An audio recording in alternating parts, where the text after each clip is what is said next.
So what? I'm just gonna be fucking around being sad? Is that how we're gonna close out this whole shit?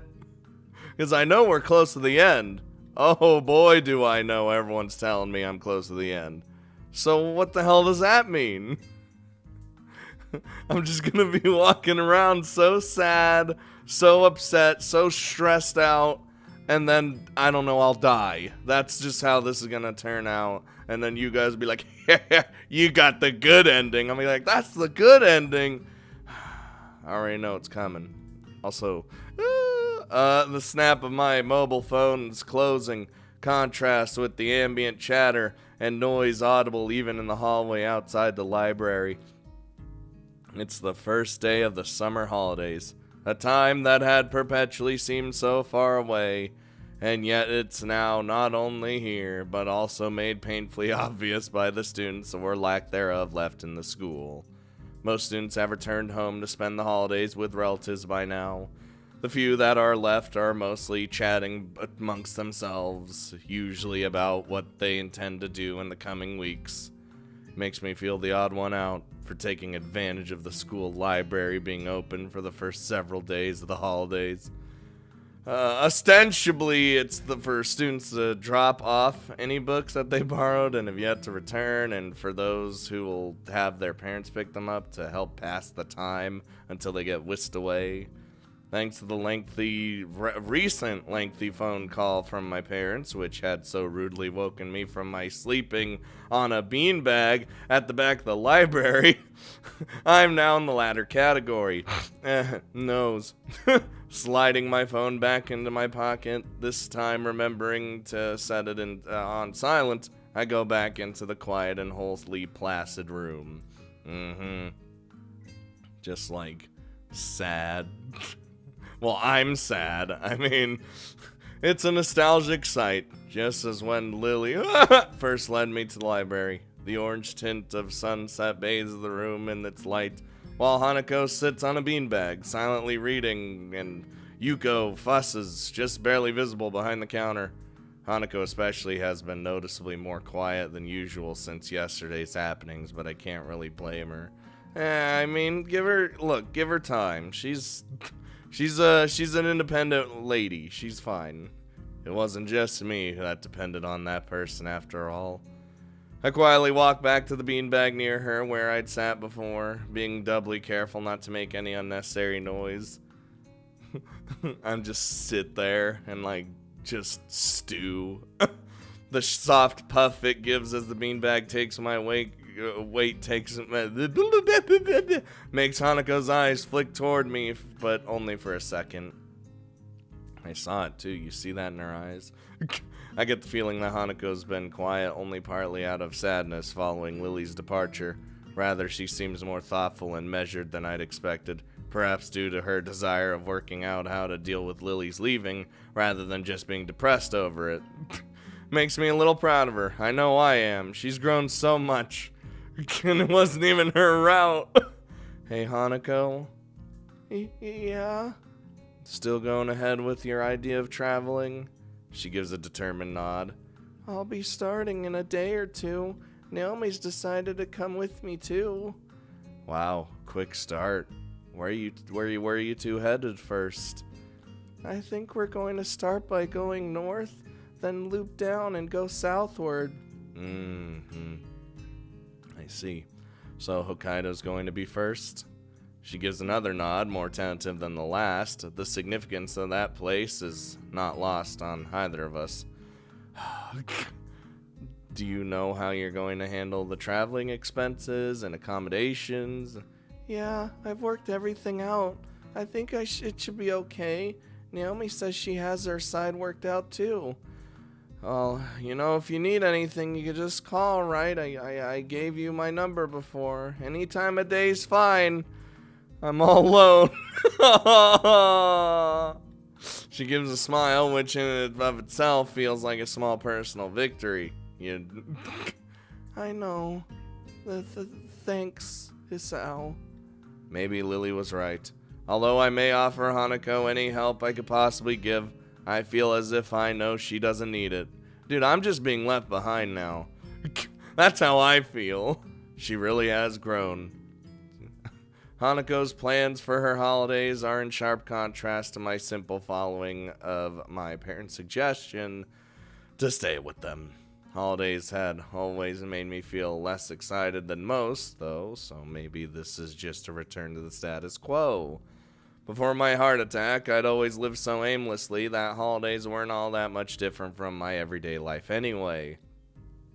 After school, I'd wander around a bit in the city, often hanging out with some friends before making my way home to eat dinner with usually one of my parents, but rarely both.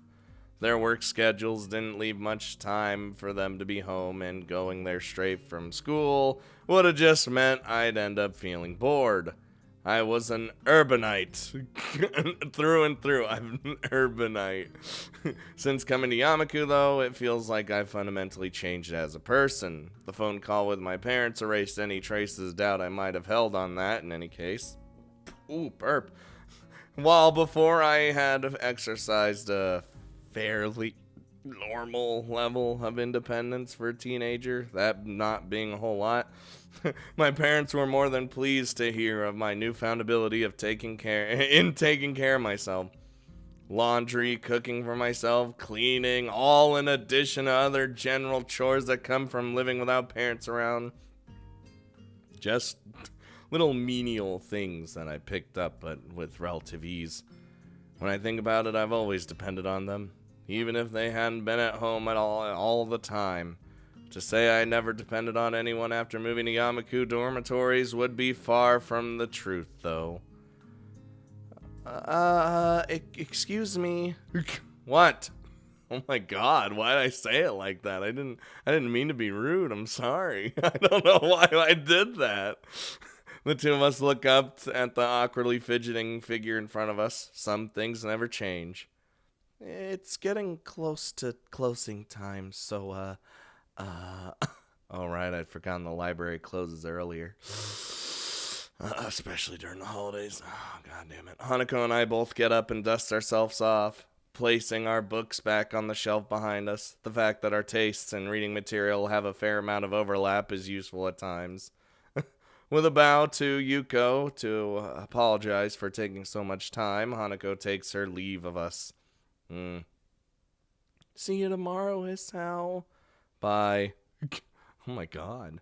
And with that, she walks out of the large wooden aging doors that herald the entrance to the library.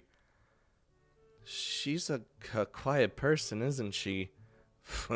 I suppose I should be surprised at a staff member sharing personal opinions like this.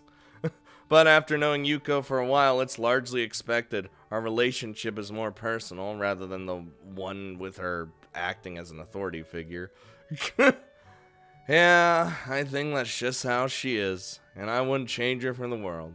She's got a lot more confidence in herself these days, though. Good girl, good girl. I don't know her as well as you do, but I think I agree. It's nice to see her talking to people here. She never used to do that before. Hey, Yuko, you know about Lilly's leaving, right? She told me herself a few days ago. It must be hard leaving everyone behind like this, like she is. She quickly looks back to me after she says this, probably remembering that I went to her for advice on the relationship between Lilly and myself before. Are you gonna be okay? Probably not. That's a difficult question. Something I'd rather not think about for now, though, given more pressing issues. Something seems kinda off about this whole deal, don't you think? Yuko appears to think for a while, absentmindedly scrunching her face up in a variety of creative ways as she does so. I don't think I really know her well enough to make that kind of judgment. I'm sorry I can't be more help. Nah, it's fine. I'm just sort of thinking aloud. With a deep sigh, I scratch my head in frustration. There's so much stuff happening at once, and I really have no control over. Feels like I'm being swamped. I think everyone goes through times like that. What's important is to concentrate on what you can do rather than what you can't do. At least that's how I see it. If I didn't think like that, I don't think I'd be able to manage my life as it is. She says with a smile and a light tone, but her words are far from any kind of joke. Being pulled between two jobs as she is just to hopefully make enough money, not to only live, but, for the old university, that must be exhausting. Perhaps that's why coming to her, or from her, this feels like it has more meaning than if it had come from most others. I guess you got a point there. Well, thanks for your advice once again, Yuko. Jesus Christ, that was a deep bow. She bows deeply, there it is, and smiles again before making her way back to the counter where she spends so much of her time. Everything's fucked. The tiny wings of the cardboard crane in my fingers, oh no, are only just visible in the dim light of my room. Just a little of the moonlight being able to peek through the curtains and around their edges. Aww. I lay still in my dark bed for a long time, idly looking up at the little origami bird. Feels like lots happened since Lilly folded this, but at the same time, it feels like very little has changed. I'm feeling feelings. Compared to everyone else, I'm back to square one. I might have a newfound idea of where I want to go in life, but that's hardly something that affects me now. Hanako changed, I know that much. If anything, she just makes me feel like I've got no excuse to be like this, considering her previous situation. Dude, Hanako's a strong woman. Lilly, though... I turned the pure bird in my fingers another way, looking at it from yet another angle. Oh, when I first met her, she seemed aloof and perhaps somewhat distant. Her actions were always careful, measured, and precise, and her carefully maintained composure always gave the appearance of earning confidence and serenity. In time, she became less formal, just a bit, but enough. It felt good to see her lowering her inhibitions around me and opening up, even just a little, of her own accord. It felt as if I was seeing her real self slowly become more vibrant and visible. Now, though, I'm beginning to have doubts. Perhaps they're to be expected after what is effectively the two of us breaking up. They don't feel new or strange, though, but rather like an old book being found and dusted off. I soon realized after meeting Lilly that she saw me as she did Hanako, as someone who needed help and care. At first, I simply thought that we'd be fine as friends, helping each other through our limited time together in school. But then I began to treasure our moments together more and more, from our quiet walks to our talking over lunch. The good sides of her personality became ever more obvious and ever more likable. The absence caused by Lily's trip to Scotland to visit her long-distance family and sick aunt only made me realize how much I liked just being around her, and I thought that she felt a similar way. For her, though, maybe that wasn't everything to our relationships. No. Even after she returned to Japan, that just meant she lost her family once again after meeting them for such a brief time. She lived for so much of her life without her family around, not to mention with Akira working long hours, that she had little choice but to be like that. I had thought her sense of independence to be a good and admirable trait. It was in stark difference to my reliance on my parents before my heart attack, as reluctant as I may have been to admit it. However, it also meant that she never let people get too close to her.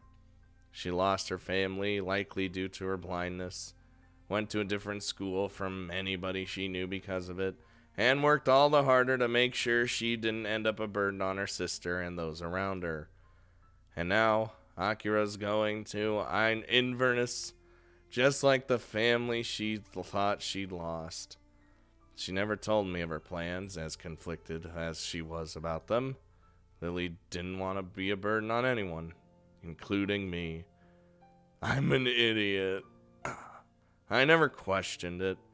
I never tried to be there or asked when she needed me to. I just set my life up and expected it to stay that way forever. And the two of us having a nice long relationship where we push forward towards our future together. Just making me sadder and sadder in my pit of despair. A small pit, there's a pit of frustration and anger at myself wells up in my chest. I don't want anything welling up in my chest right now, please. I just let everything happen, never even trying to help Lily. Just her being there was enough. I thought I could keep going on if that were true. But that could never have been enough. It was like a child dependence on somebody, without any attempt to understand or help their situation. Thanks to that, I lost Lily. I lost the one person I loved because I wasn't there for her when she needed me. A bit late to realize all this, huh? With an increasingly angry feeling washing over me, I turn over and set the crane back on the desk next to my clock, the place where it lived since that day that she folded it for me. Since that day when she herself said that my burdens needn't be my own. The obnoxious bright red numerals of my alarm clock shine through the darkness of the room onto my tired eyes. 10 o'clock, evening, curfew will be soon. Oh, Jesus. That's literally the curfew we have in our town right now. That's fucking scary. I wonder. Oh, Akira mentioned they'd be leaving this evening. I have no idea exactly where their flight is, but that means there's a chance, however small, that they might not have already left. Oh no, what am I doing? Adrenaline starts to move through my body as I sit up on my bed, my eyes suddenly wide with possibility. There's no guarantee that they've left. Indeed, it's likely that they already have, but there's also a chance they haven't, however small it may be. Oh my God, we're gonna do the thing where she's about to step on the plane and be like, Lily, I'm sorry. We fucked up. Oh my God, just this once. Just as I should have before. I stand up and rush over to my cabinet, throwing out some clothes as fast as I can and sliding them on in quick succession. Each second that goes by is a second that I can't regain. A second that may mean the difference between catching them and losing them forever. Come on, Hisao, you son of a bitch. Even if I fail, I have to try. I can't let her leave everything behind without even trying to help her. Without just this once being there for her. With the last of my clothes slipped on, I hastily grabbed the phone off the desk. Luckily, the number for the local taxi company is still in my call history. How fucking fast can the taxi get here? A gruff, unenthusiastic voice announces the name of the company while I pace around the room. It takes some effort to slow down my voice and keep it clear over the phone. Oh, thank God I'm not just running down the... Oh my God. The chilly night air sweeps against me as I open the dormitory door. But nevertheless, I keep up my brisk speed as I half jog, half run out of the school gates. Can't fucking do that, dude. You'll fucking die because apparently a little hustle means you'll just fucking die. Emmy decision. It may not be curfew just yet, but it's precariously close. If there were a guard around, they'd no doubt have some questions for me, but it looks like I've managed to come out just before they arrive, or they're around the corner. My pace picks up as I make my way through the school gardens. Their nighttime allure all but lost when I begin to run to the school gate.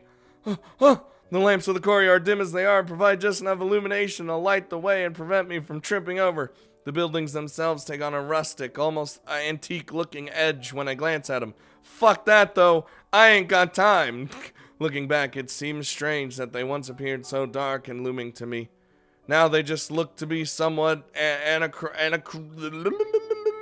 school buildings, and the same as any others bar their age.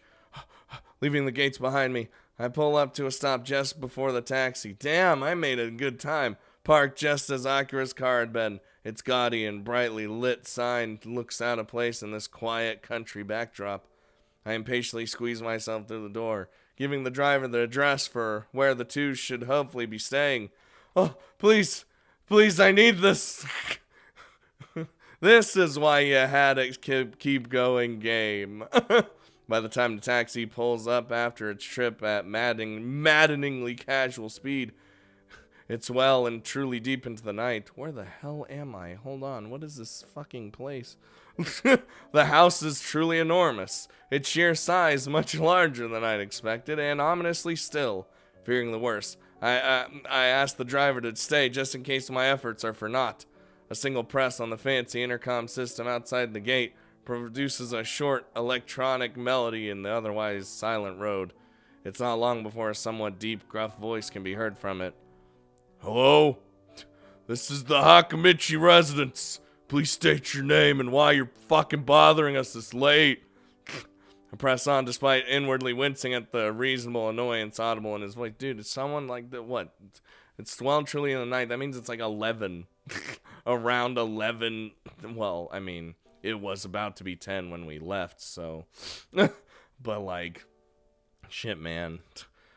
It's Hisao Nakai. I was hoping to meet Lilly or Akira, anybody, if they're still here. Surprisingly, I managed to summon quite some energy to my voice, enough to make the other side of the intercom silent. Oh, a few seconds pass, but just before I press the button again and ask what's going on, a light turns on outside the front door. Oh, I strain my eyes to try and make out who's coming through, but as he comes past a large parked car with fishing rods sticking out the back, his identity becomes clearer. His face is typically placid and emotionless as he saunters up to the gate. He's still childlike in his mannerisms, despite his demeanor. With the press of a few buttons, from behind the fence, the gate slowly opens. Oh, god damn it. Hisao? The voices. What are you doing here? I think this is the most emotion I've ever heard from his voice. Not that it would be hard to reach that mark. Akira told me that she and Lilly would be staying here before I left for the flight. Or, you know what I mean. Fuck. Shh. I need to talk to Lilly just one more time. Are they here? The look on his face says everything. Oh no, feels bad. I failed. I was too late. The one time when I actually needed to act quickly. Actually, it's possible. What? What is it? Tell me! Oh my god. I just pick him up. You're leading the way! He's a bit taken aback by my fervor, but I can't help it at this point. My fervor. Fuck. I don't even know what I just fucking said. I'm stressed out. They left not long ago. Only a few minutes before you arrived, in fact. If you go straight to the airport, you might be able to... It's how? I'm running. I'm going. I dart back toward the waiting taxi, grabbing what little money I've left in my pocket as I go. Thanks, Hideki. See you later. With that, I take a seat and in short order bark out my destination. Oh, please. My chest beats wildly. Oh no, that's not good. As I tear down the street, my body twisting this way and that, and to slip between the pedestrians walking back and forth beside me. Oh, so I can not run a little bit faster with Emmy, but oh my god, if I'm chasing after Lilly, I can just run all day. With the road solidly blocked by taxis and other cars dropping off passengers and picking up others and the time they have to wait, we ended up having to stop almost a block away. You son of a... Get out of my fucking way! But that's in the past now. What matters is reaching Lilly. Oh, one foot hits the ground. The other quickly follows without the slightest thought, as if my legs have taken on a life of their own, and all my mind can do is concentrate on the view ahead of me. Oh, just one glimpse of that long hair of hers. The long yellow hair that was the same color as the wheat that stretched as far as the eye could see. In the end, I depended on Lilly, just like Hanako did. Even after we started going out, it still doesn't feel like she really ever let herself depend on me. Except for one moment. That one moment where we held each other tightly on that bright yellow field. At that time, she must have feared losing me just as she did everyone else. That's why just this once, the night air wraps around me, draining every last remnant of warmth out of my body, to the extent that it feels more like midwinter than a summer night. It doesn't even fucking matter. My fingers, my hands, my feet, they're all increasingly cold. Dude, I'm gonna get sick. running. Oh, Jesus. The sound of the passing crowds is reduced to no more than a background hum, while the sound of my shoes hitting the pavement echoes loudly, every step surging toward the person I had to catch. Please! Forced by my chest tightening. Oh, no more. Oh, God, our heart's gonna die. In response to the cold of the night, I rest an arm over it to try and settle it down. Okay, heart, please. I don't like you and you don't like me, but we need to do this right now, please. When the airport comes into view, though, I realize this feeling as one I felt before. Oh, God damn it. Not now. Of all the times for this, please, not now. Come on, heart. You can be stronger than this. I take a gulp and soldier on regardless, pushing my body as far as it'll go. Dude, his heart is acting up and he's still going on. Sweat pours off of me as I hurtle forward, my shoulder hitting someone's side and my mind suddenly flooding with emotions and memories. I continue on without an apology, because fuck that. I have to keep moving now. If I stop, I'm not sure if I could begin again. And even if I could, it would all be for nothing if I'm not in time. I hit another person, then another, offering little resistance, getting bounced about. Oh my God. My feet feel numb. My arms are losing feeling. Oh, Jesus. My chest forces me to hunch over awkwardly, tightening ever more.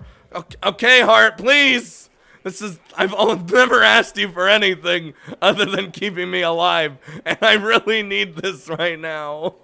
That afternoon in the snow. No! The time when my life irreversibly changed.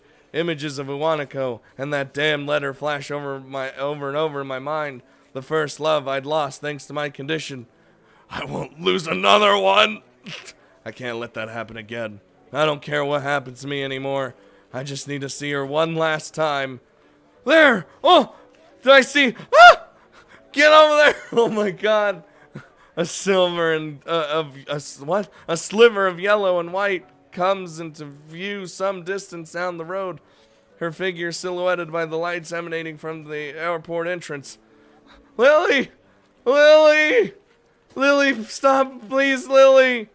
Come on, Lilly, I know your hearing's far beyond norm. Oh, Jesus. Ah! My view suddenly spins out of control and ends up, and ends up on the ground. My body haphazardly sprawled after hitting someone and stumbling over. Oh, God. Okay, maybe if I can make enough of a fuss, Lilly will turn around. Lilly, help! Before I can assess the damage, an unbelievable pain ignites in all my body. Oh, my God. All my thoughts are blanked as I curl up and frantically clutch at my chest. Oh, Jesus. Hey, are you okay? That was a really bad fall. No, heart attack happening. This pain, I can't.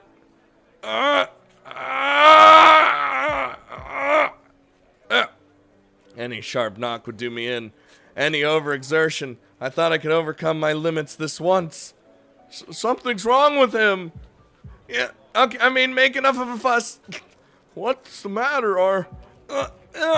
Okay, heart attack. The voice of those gathering around me are gradually replaced by a loud ringing in my ears.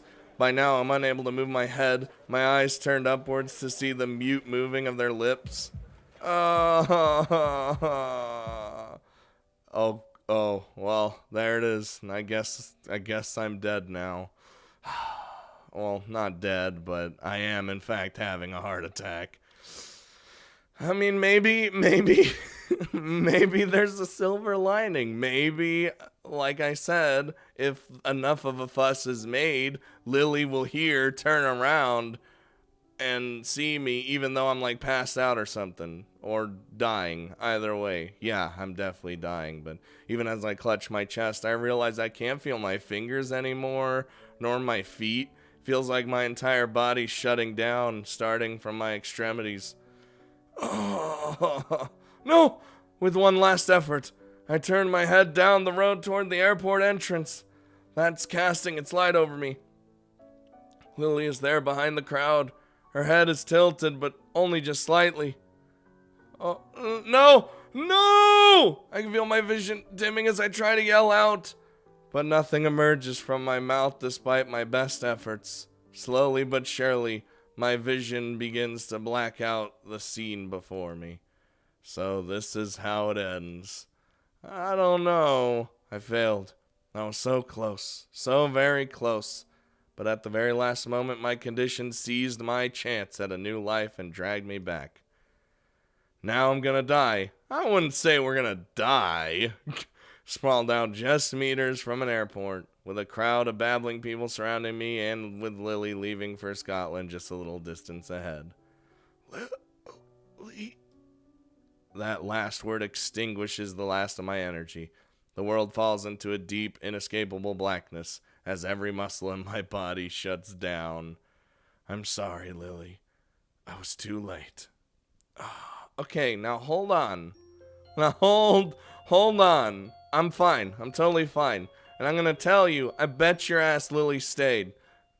Because when a scene is made in an airport like that, everyone knows about it. Everyone hears about it. So Lily probably is, I don't know, Lily and Akira might have been like, what the hell's going on? And then Akira turns around and be like, ah, shit, that's Hisao. And then Lily will be like, oh, shit, what do you mean? And then they're going to stay because Lily loves me. Or not, maybe I'm just, maybe that's just what my brain wants. What's going on? Am I in heaven? God damn it. Not again. Oh my god. As I slowly open my eyes, a bright white light assaults my retinas. For minutes, I just lie where I am, mindlessly staring ahead while my scattered thoughts coalesce in my slowly waking mind. Slowly but surely. The white begins to come into focus as a bare expanse begins to be drawn across my field of vision. It's only when the light fixture comes into view that my mind clicks that this is the ceiling above me. Well, see, I'm fine. Totally fine. Slowly levering myself up, I silently absorb through all my senses and details of the room I'm in.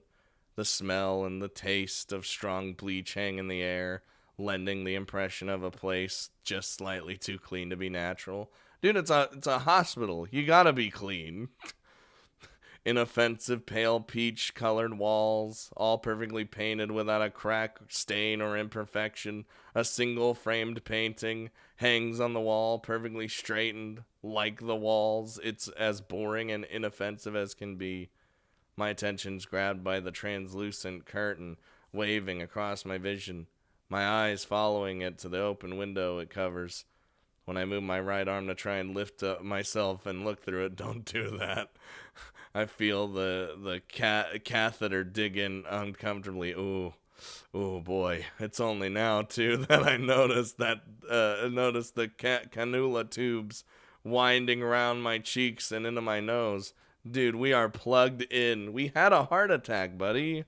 We've been through this before. I have a catheter? Jesus Christ. How long have I been out? It's draining me of my urine. After some fidgeting, I settle for just looking around the corner of the window. Hello? Oh, well. Beyond the thick leaves of several large trees, I can see the greenery below, backing out onto a field, a customary island of green on the outskirts of the city. Judging by the sun outside, it's noon, of which day, though, I'm not sure. Dude, I feel like I was out for a little bit. So I'm in the hospital once again.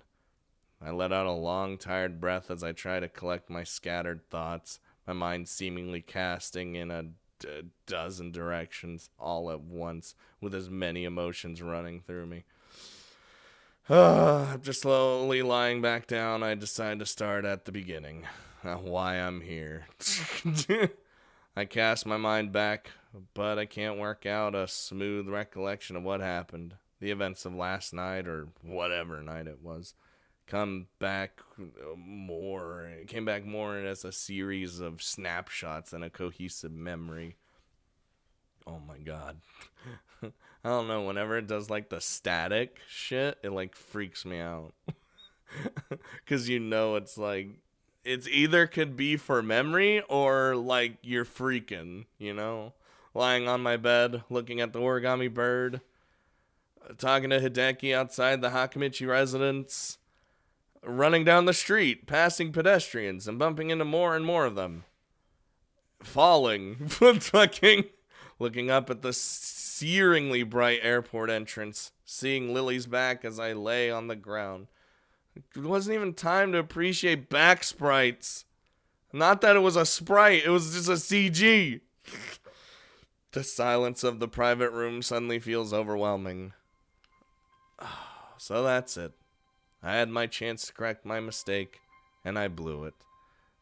Whether I was at fault for neglecting my medication and disregarding to pace myself, or my body was for giving out so soon, it doesn't matter now. Wait, hold on. You neglected your medication again? You son of a bitch. I mean, I guess we didn't, like, take any before we went to bed, quote, quote, like, around the time we would normally go to bed. But instead we just left. God damn it. Dude, all that matters is that, once again, I'm alone. I need a heart transplant. Can I get that? And so then I can become Superman and Super Michiru or something. The pastel blue pillow yields with little resistance as I let myself fall back onto the bed. Its starchy case, along with the starchy sheets, providing little comfort. Compared to the darkness of last night's events, the bright light of the room around me is striking. All it does, though, is emphasize how otherworldly places like this are. Arrhythmia. A strange word, a foreign one, alien one, in fact. One that you don't want to be in the same room with. A rare condition. It causes the heart to act erratically and occasionally beat way too fast. It could be fatal. It's a miracle that you were able to go so long without anything happening, they said. It would be fun, they said. No, and then it did. My condition had taken away everything. My old school was of no importance anymore. My home was reduced to a faraway place. Both my friends and my first love simply stopped visiting after a length of time. I became cynical and embittered, distant and subdued. In my defense, no person could avoid that after such a thing happening to them, but nonetheless, I left the hospital as a very definitely changed person. Things changed. I made new friends in Hanako, Shizune, and Misha. I found a new sense of home in my dormitory, a new interest in science and the world around me, and I found a new direction to my life that I'd never felt before. But I also discovered other things. The sense of isolation in Yamaku and its surroundings was not entirely unwelcome. The quiet giving a peace of mind I might not have found elsewhere, but it gave the area a feeling of being pushed out of the way, being kept out of sight. People in the streets would sometimes glance awkwardly or quickly turn their heads as they realized they were staring. Even if my condition wasn't visible, my uniform was. Even if it weren't, I was still different. I took 17 pills a day, morning, midday, and night. Unless you fucking don't do that and forget them or neglect them. Oh my god. My scar, though hidden behind clothing, was still a permanent mark of my condition. And most of all, there was the very real possibility of death. Dude, we've eluded death twice at this point. Well, like, because we've had 2 really bad heart attacks. So I feel like we're pretty good. I'm trying to make light of the situation. A bad fall, an absent-minded hard hit on the back, a simple sprint taken too far. Yeah, fucking tell me about it. Anything could set my heart off, and several times I teetered on the edge of the abyss, even with all the care I took of myself. But that was fine. I could have lived with all that, because there was one final thing I'd found, or rather refound, after entering Yamaku, which was once again snatched away before my eyes. It's only now that I realize just how delicate my newfound sense of happiness was. Everything depended on her. the linchpin of my life since I first entered Yamaku as a sullen, confused, and aimless transfer student. Lilly Satao was the one person I could depend upon above all others, and who reciprocated the love I felt for her. But I failed her, and only realized it all too late. I thought that I could just set up my life up and continue that way forever, but the real world doesn't work like that. I finally realized the meaning of those words, only to be struck down and confronted by as I confronted my failure to do so in time. ... The surroundings I'm in now are all too familiar.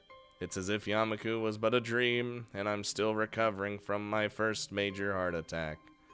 Maybe that's why I feel so tired. It feels almost as if I've lived the entire last few months of my life in the space of minutes. Now hold on. I feel like I'm just saying, I feel like Lily's here. Just saying. Just fucking saying, dude. Like I said earlier, she's gonna show up and we're gonna be like, what the fuck? The weight of my eyelids closes my eyes, my physical and mental exhaustion letting me offer no resistance. Or I'll just sit here and this is how everything ends. Unintelligible mumbling from the head of the bed stirs me out of my sleep. Hello? With my eyes still closed, I can focus and make out someone, presumably a nurse, bidding farewell to a doctor. As I open my eyes, I notice the door closing in my peripheral vision. The doctor stands reading some notes off a clipboard held in his hand, carefully looking over the pages.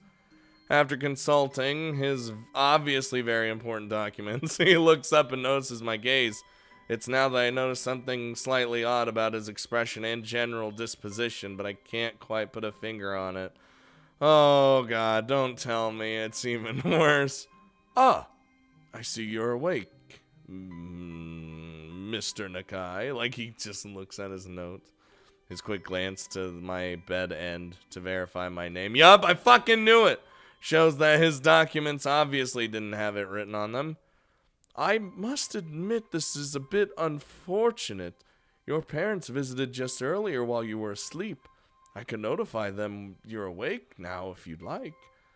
Thanks. That would be good, I guess.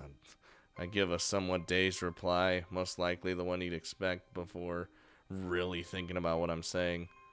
Not a problem.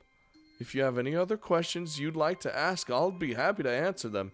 That is, unless you'd prefer to rest.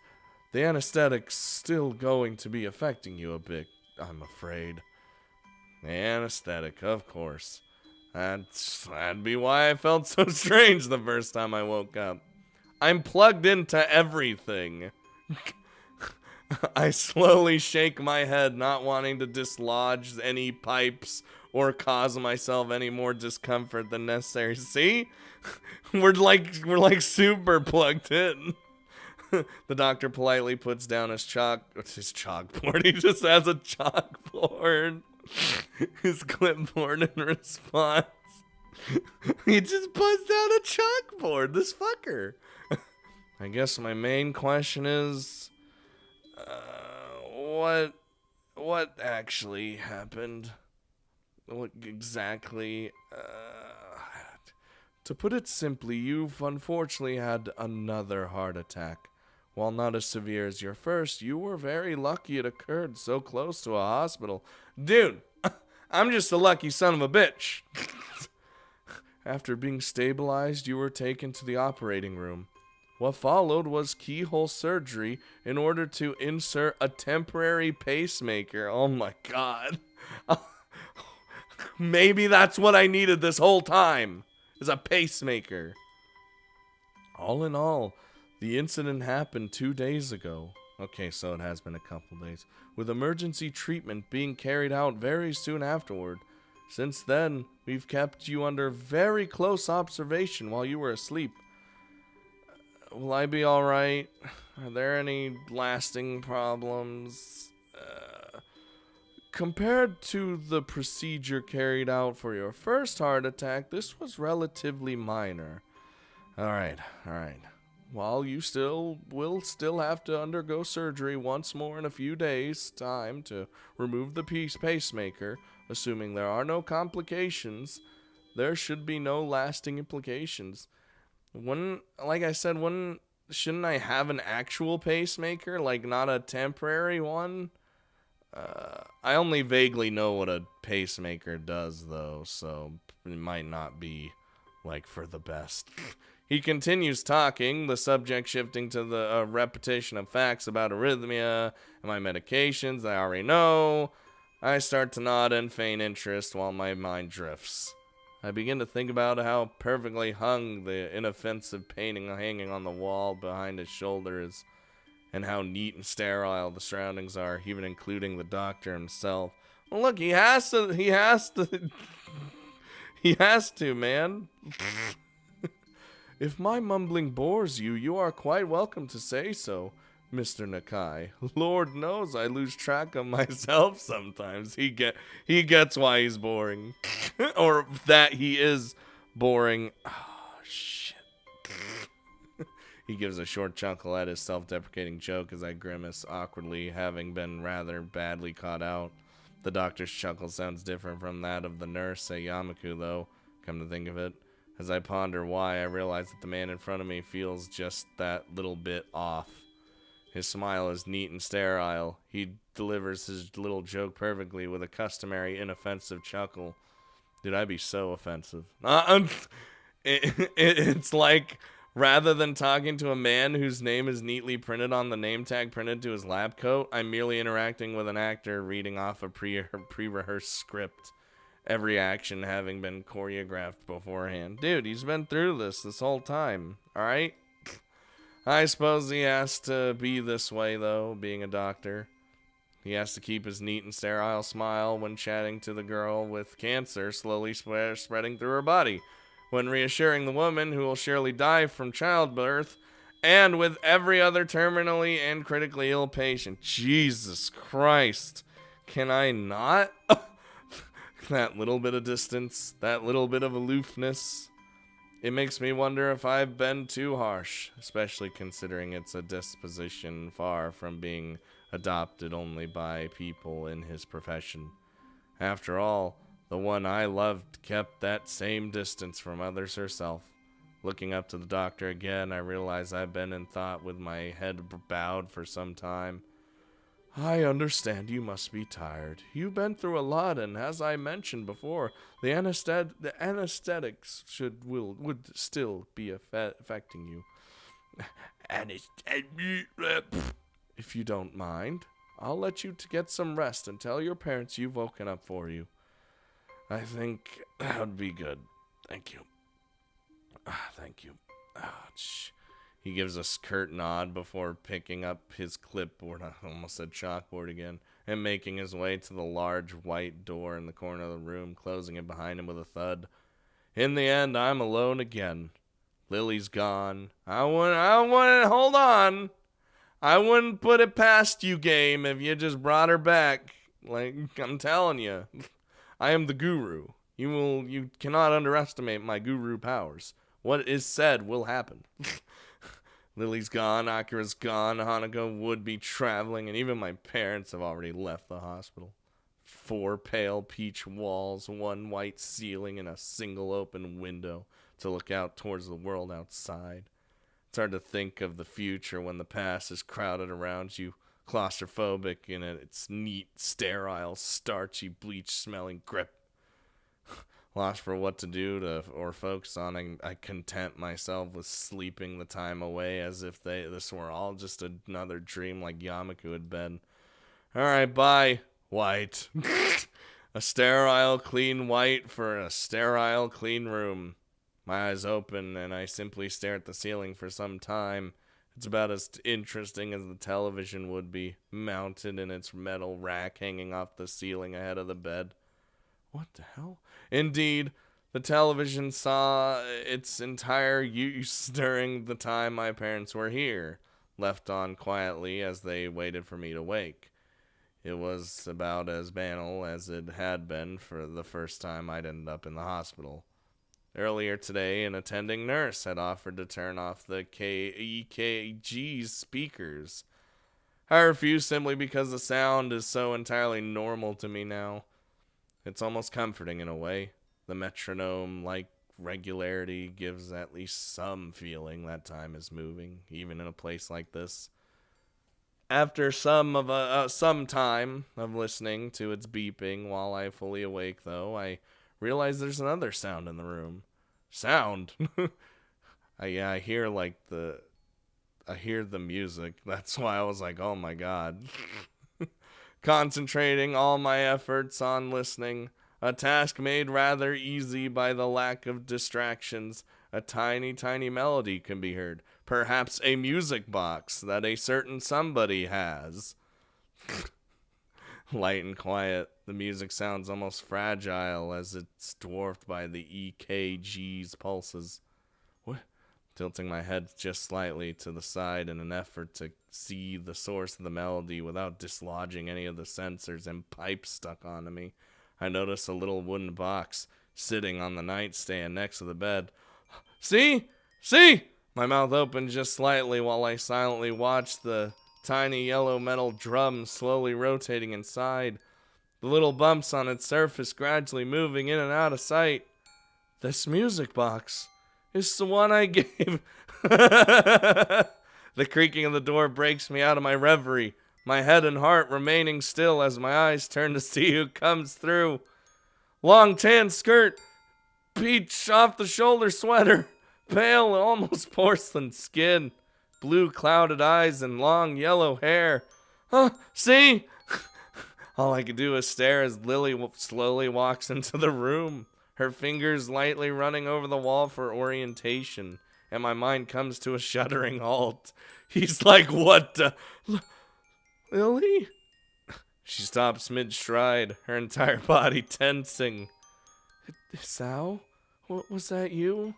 Her voice is quiet and pensive, echoing her expression. I thought you were... Lilly takes one tentative step forward, and then another as if she were holding herself back. Oh, her control over her composure is for naught, though, and she finally rushes over to where I lay as the last of her resistance falls. Aw, look at that. Well, be careful, please. I'm got so much crap in me right now. I'm slightly taken aback when she grabs hold of me, hunching over as tears begin to fall from her cheeks. Since only minutes ago I thought she was on the other side of the world. After a moment of hesitation, I rest my right hand on her soft shoulder. He's like it's just not registering with him for the briefest of moments. Wait, hold on. Hisao? Lily's body trembles as her tears blot the pale green sheets, her emotions flooding through her carefully maintained exterior. With her face now closer, and made easier to see her pale skin being lit up by the sunlight from the window, I notice her cheeks being redder than they should be. It's okay, Lilly. I'm okay. You don't need to... Oh, she rights herself quickly, her crying forcefully stifled with both sadness and stubbornness remaining in her moistened eyes. Her prideful nature, always having been something to contend with, takes me off guard. Stop telling me not to worry about you, Hisao. Just this once. Let me cry. I'm crying. I'm caught speechless. She waits for my response, but her composure breaks again after a handful of seconds. I swallow hard to try and settle my emotions while she weeps onto my bed, a strange mixture of relief and depression welling up. Lily's here. She's really here. If I couldn't feel her skin under my hand, I'd hardly believe my own eyes. My efforts weren't for nothing. My body's attempt to take away everything that was important to me once again has been foiled. But now I don't feel as happy about it as I thought I would. Seeing her here crying like this over me, this is the one thing I'd wanted to avoid since coming to love her. No, even since leaving the hospital. I'm sorry, Lilly. It's my fault I'm here. I shouldn't have tried to push myself so far. I give a self-deprecating snort. After months of keeping myself together so nobody'd worry over me, I went and did something like this. I guess I'm pretty dumb. With a couple of sniffs and a long breath, Lilly manages to pull herself together and calm down a little. Despite her red cheeks, moist eyes, and the lines of her tears still visible, she delicately wears that weak smile she seems so often to give. You needn't blame yourself. I heard later that it happened as you were running down the road after me, right? Still, she wipes her eyes with the back of her hand and returning more to her old self as the rush of emotions wears off. Why did you run after me, Hisao? I move to respond, but notice her face tightening. Even after I said goodbye and I'd left Yamaku Academy? She takes a moment to steady herself, her emotions almost bubbling up once again. I just wanted to say that I'm sorry. Sorry? For the times when I wasn't there when you needed me.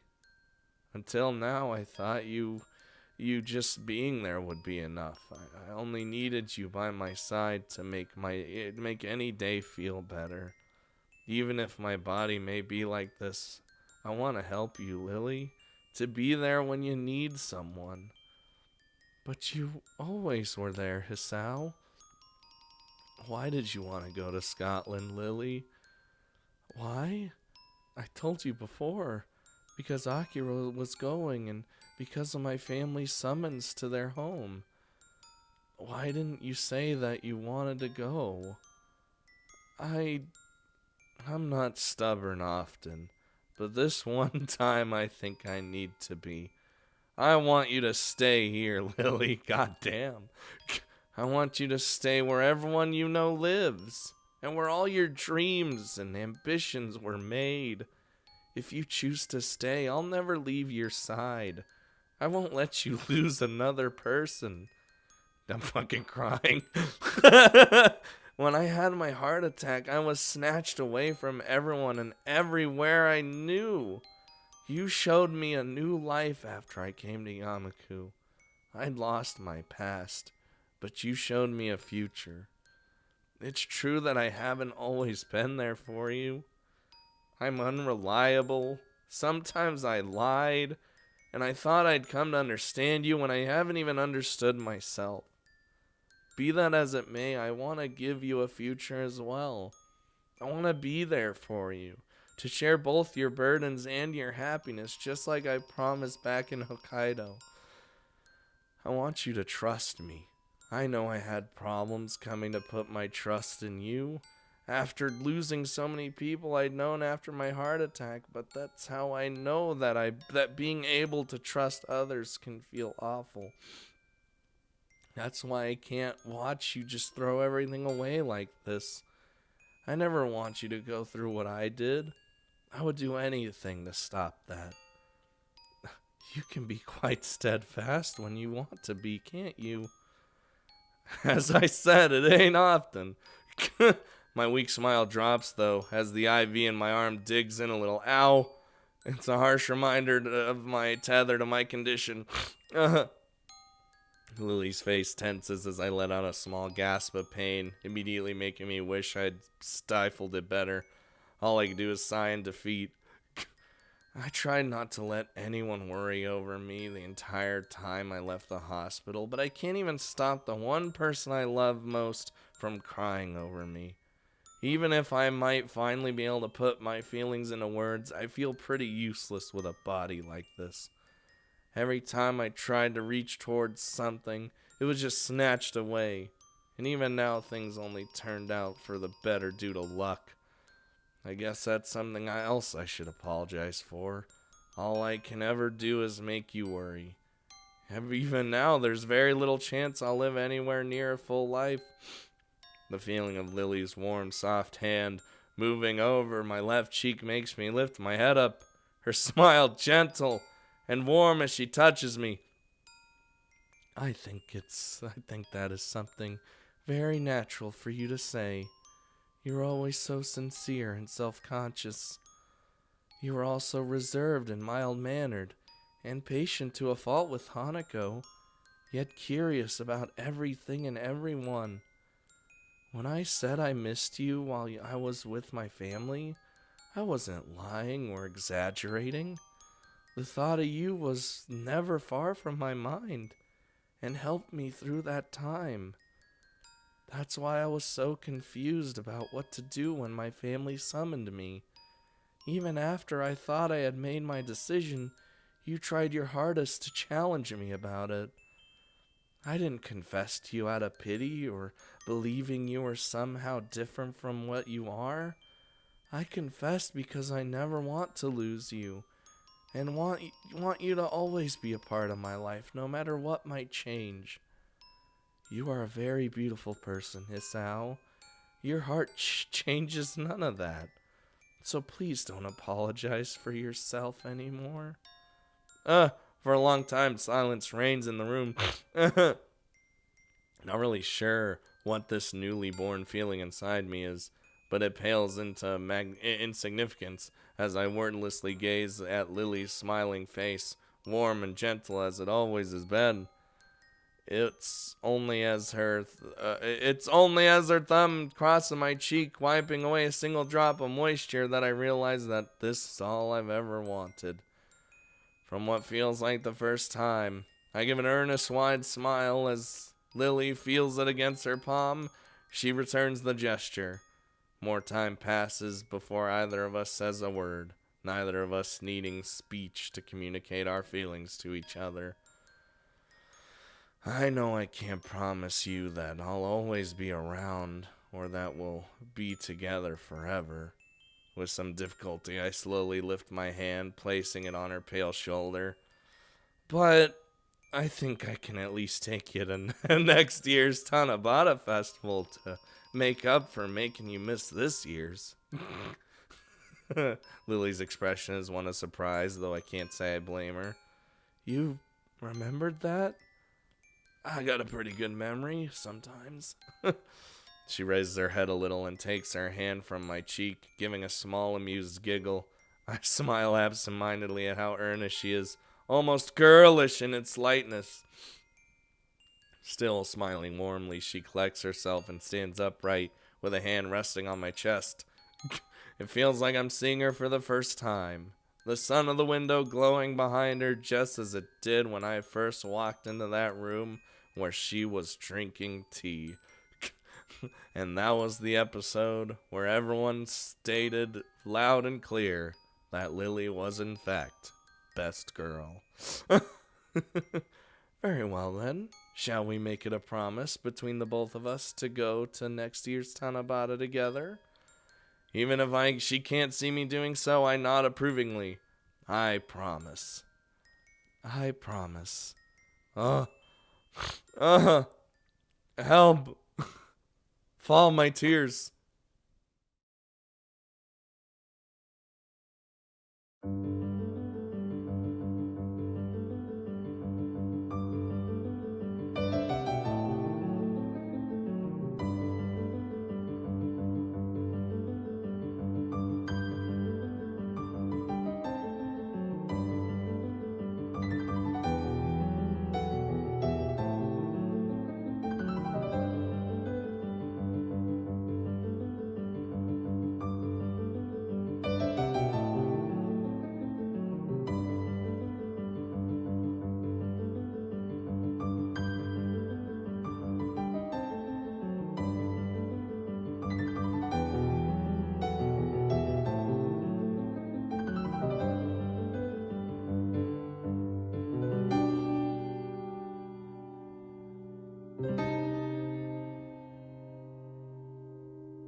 Huh?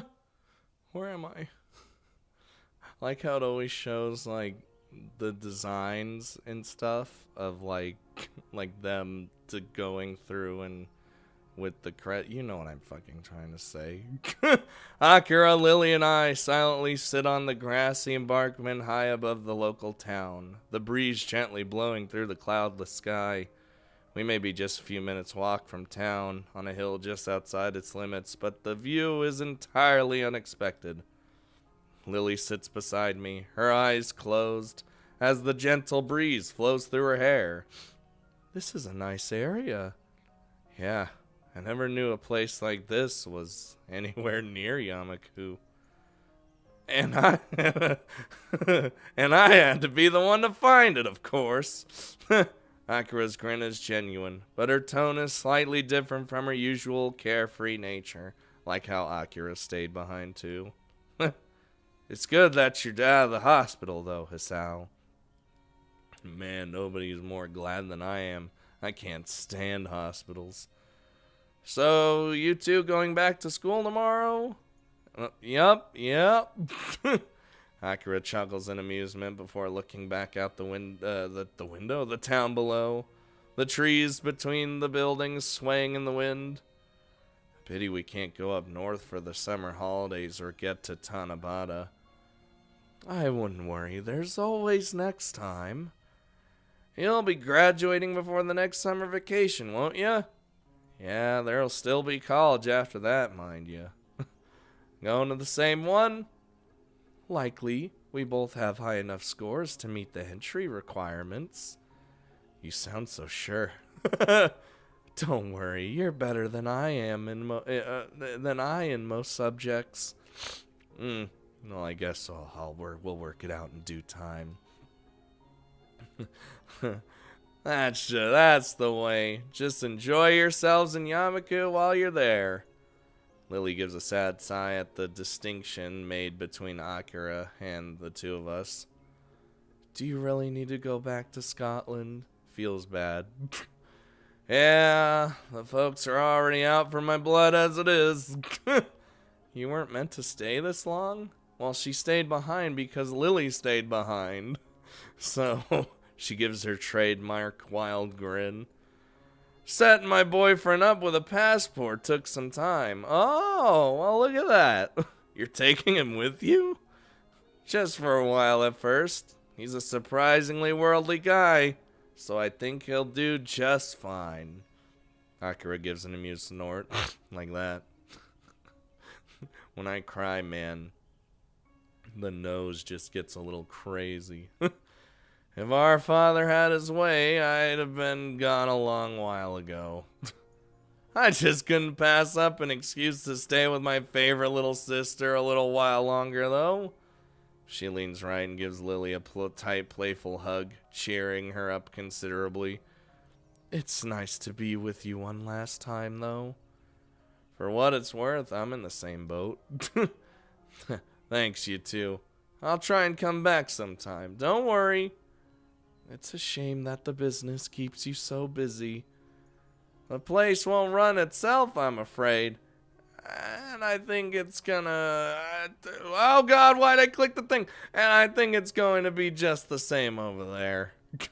Considering that, I'd better get going. Have fun over there, Akira. Will do. Hold on. With a slight grunt, she lifts herself up with her hands and dusts herself off. Yeah. My brain shortened that sentence. Well, I'd better be off. Plane won't wait for me after all. She has a certain unusual wistfulness in the tone of her voice, her eyes firmly planted on her sister. I'll be okay, Akira. Yeah, I know. Come on now, it isn't that bad. You'll be able to see us again soon. It's strange to have Lilly reassuring a doubting Akira for once. She really has changed. Goodbye, Akira. Bye. For a second, the dark-clad figure looks down at the both of us, smiling widely, perhaps more widely than I've ever seen her do before. She lets out a long, slightly wavering breath to steady herself before leaving, but eventually slips her hand in her pocket and turns on her heel. And with that, she walks away, one hand held in the air as she goes. Classic. See you later, you two. A jazz tune with no beat, melody, or direction to the very end. After a few moments of sitting silently, Lily and I pick ourselves up and dust ourselves off. Turning toward her with a broad smile, I hold out my hand. Shall we be off then? She takes my hand in hers, with a gentle nod and a smile as beautiful and warm as ever. Indeed we shall, Hisao. Huh. Oh, well, ain't that just the cutest thing? And we set off toward the school. That wonderful smile engraves itself onto my memory. That wonderful smile that we both share. Our pasts may be scattered and at times overshadowed by sadness, but they're also an irrecoverable part of our lives and personalities. Even if I could change a single thing, I wouldn't, because my past is what led me here. That's why even with all that's happened to us before, and all that may well befall us, together we'll keep walking forwards. Forwards toward the future. Our future. I was going to say, that sounds like a final line right there. Oh my god. Well, there you go. That was Lily's route. I liked it. In the end, made me cry a lot. Question is why? Well, never mind. My brain exploded for a second, as it does. But yeah, I guess that was the good end. So, dude, I'm on the right track, man. You guys are waiting for me to get a bad end, but I don't know. I am the visual novel guru at this point. I could determine what can be a good and what can be a bad end. I can't. I just kind of bumble my way through. But I think I liked Lily's route. It was definitely nice. Had a lot of, like, what's the word I'm looking for? A lot of I guess really the only thing I can think of is, especially at the end there, emotional moments, as it were. I don't know. I would say I probably liked it more than Hanako's. Probably by like a smidgen, maybe. I know people said that this is kind of the route that you should end the game with, but that ain't what we fucking did. We end in the game on Rin's route, I think. But next time, guess what we're fucking doing? We're doing the one route that everyone said that I shouldn't do last. So we're doing it in the middle, and that's Shizune's route. I don't fucking know why why everyone's like, I don't, whatever, I hate Shizune, or blah, blah, blah, blah. But I guess we'll find out. I'm very neutral with Shizune right now. So I guess maybe hatred will be born from her route, because apparently that's what happens. I don't know. I don't fucking know. But yeah, we'll be doing that route next. Hope you guys liked Lily's route. I know I did. Tell me if you liked it more than Hanako's route, I guess. Since we've only done those two. I'm just curious. I really liked them both, though. I said Lily's is like above Hanako's, but really, I kind of like them both, though Hanako had some more uncomfortable moments, but that's not like a bad thing. They're both pretty good. But yeah, I hope you guys enjoyed, and look forward to Shizune's route next. And I'll see you guys next time on the next exciting episode of Katawa Shoujo. I'm pointing up here because it says the game's name up here, but you guys can't see it, so I mean, I could do this. God damn it. Why does my brain not work? I'll see you guys next time.